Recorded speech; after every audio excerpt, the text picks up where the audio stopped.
At its essence, there are three things the public want from us, and I'm told this repeatedly. Firstly, if there's some sort of emergency, for example, there's a family violence incident, or they come across a road crash, or they come across someone committing an assault, or something like that, they want to be able to phone police and get a quick, professional response, and they want it followed up.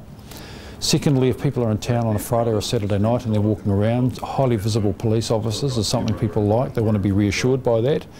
And the third thing is, when they see someone driving stupidly, or someone's weaving within the lane and they suspect they're intoxicated, or they find someone speeding past their school, for example, when kids are going to and from, or they're out on the highway, you know, driving away on holiday, they want to see police on the roads, keeping them safe there. So those are the three fundamentals to what we are trying to do. The job is really positive. Our staff are frequently thanked for what they do. We get a raft of letters of thanks and appreciation for the job that we do.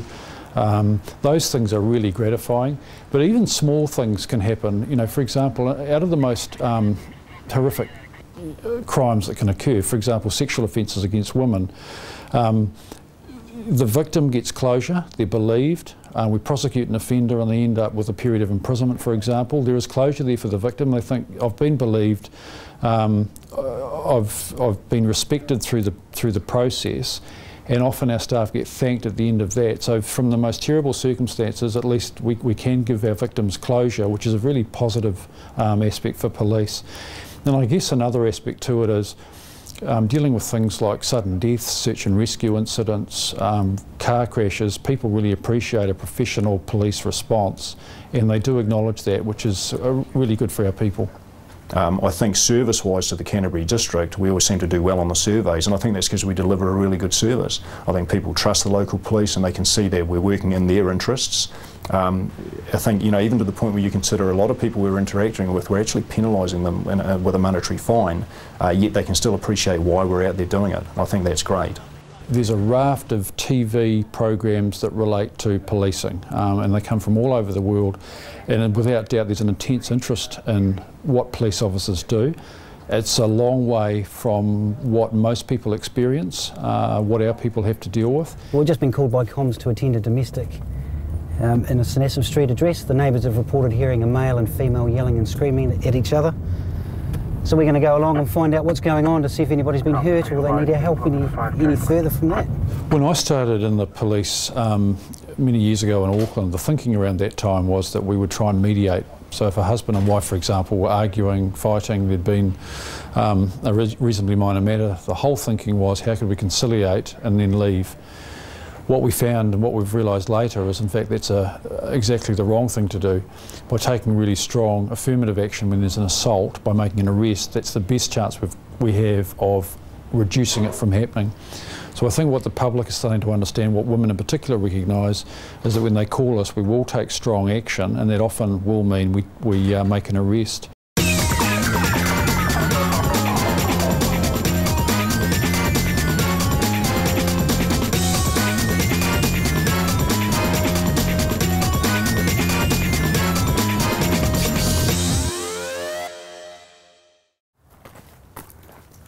So normally if you sort of don't just charge in, you might be able to hear something from the outside.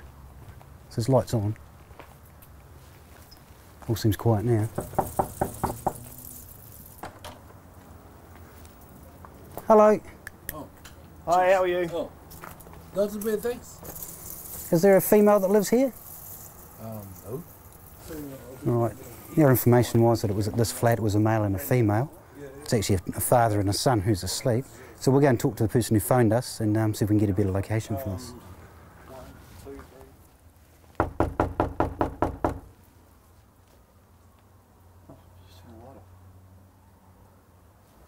Well, these are supposedly the people who phoned us. When we knocked on the door, they turned their light out, and now they're not answering, which is kind of handy.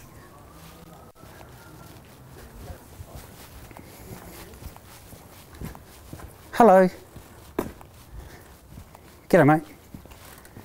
Did you phone us? Yeah. Where was the arguing coming from? I just hear some Was it outside or was it in a... outside. I just... Were they in the... So when you say outside, were they in the driveway? I sit here, in the middle. This flat here? When right the lady is standing. The lady that's calling out, was it her? What were they doing?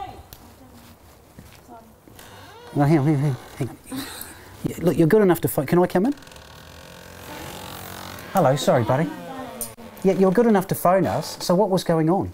Okay, so you've been trying to get to sleep and you've heard an argument in another flat. I was supposed to sleep here. So which flat were they arguing in? Sorry, it was closed door. I feel scared to go. So was it the next flat or the middle one? The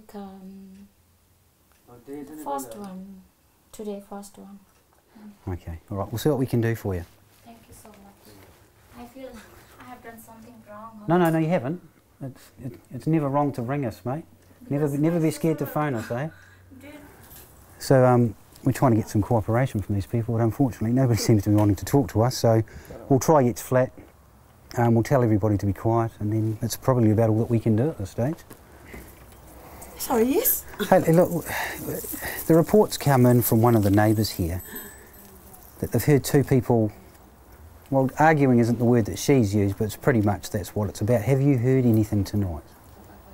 Or was it you?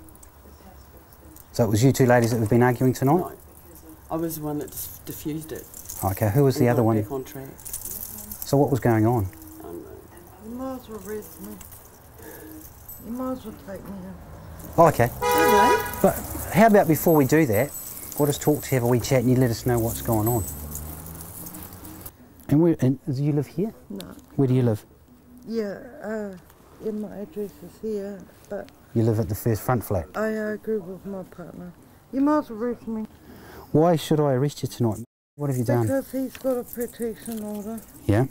And I argue and I lashed out at him. You've lashed out at him. Yep. Hey, before you say anything further, right, I'll just give you your rights. Just want to let you know that I want to talk to you about what's gone on tonight. So you've got the right to remain silent. You understand that? Yeah. What does that mean? I know my right. I know you know your rights, but I need to give them. No, I need to give them to you before I start talking to you. Yeah, you're right. It did come from flat 1. We've got the female. We're just speaking to her now. Just going back into flat 1.